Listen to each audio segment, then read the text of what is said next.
All Souls Night. All Souls Night. All Souls Night. Hi, I'm Joe, and today, since I'm waiting on the next Dungeon in a Box to get here, I'm going to go ahead and review one of the one-shots that I've gotten in before. This one is called All Souls Night. According to the back, take your party on a spooky exploration of the Muttonwood. I am not, 80% sure this is not the announcer voice they want reading the back of this packet, but moving on. Where the bounty of nature hides sinister forces, evil deeds are afoot on All Hallows Day. Will the party be able to set things right? This one shot is intended to be played as a standalone adventure compatible with 5e. Use the adventure maps for the Forest Cabin and Sinister Glade, I think I've got those here, to run the adventure presented in this one-shot. Now, the one-shots are smaller things that this company puts out. Because of that, this is all we got. We got the map and the book. So where the full monthly things, they cost a little more, but you get all the minis with them. These ones, it's rare to get minis with them. Clockwork Heist had minis, and I loved that.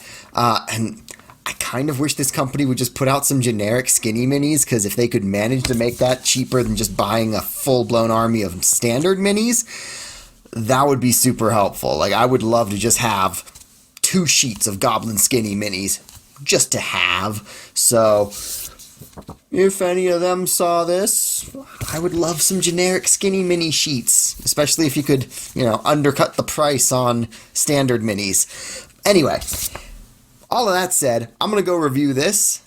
There's not much more to review before I get into the booklet, so I'm going to go read up on this and let you know what I think.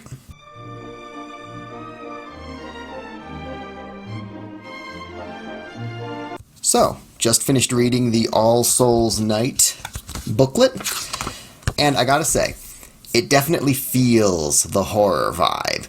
It expects the players to participate in the horror at the end in some way to avert worse horrors coming. There are, it's got that sort of American horror feel. It's very rural. It's getting out into the woods where there's these old rites and rituals. And that does make for a fun piece of things. What I want to call attention to is page 1, right? So, knowing I was going into this with just the booklet and the map, I get to page 1. Overview of the entire bit, right? This is the whole area where it's happening. This right here is a hunting lodge. This right here is an NPC.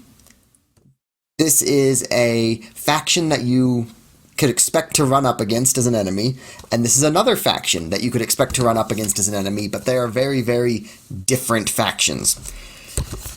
With those 5 little write-ups on one page, this has me ready to play this game.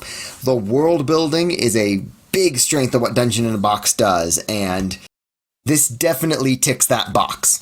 So, I will say, definitely got that horror element to it, definitely got that, witchy woods magic to it. If that's not your bag, you probably won't enjoy this one, but if that's the kind of horror you're into, I think this one's going to be a fun one to get going with a group. So, All Souls Night, read up on, and I am excited to maybe one day eventually, if I ever see another human being face to face, try it out!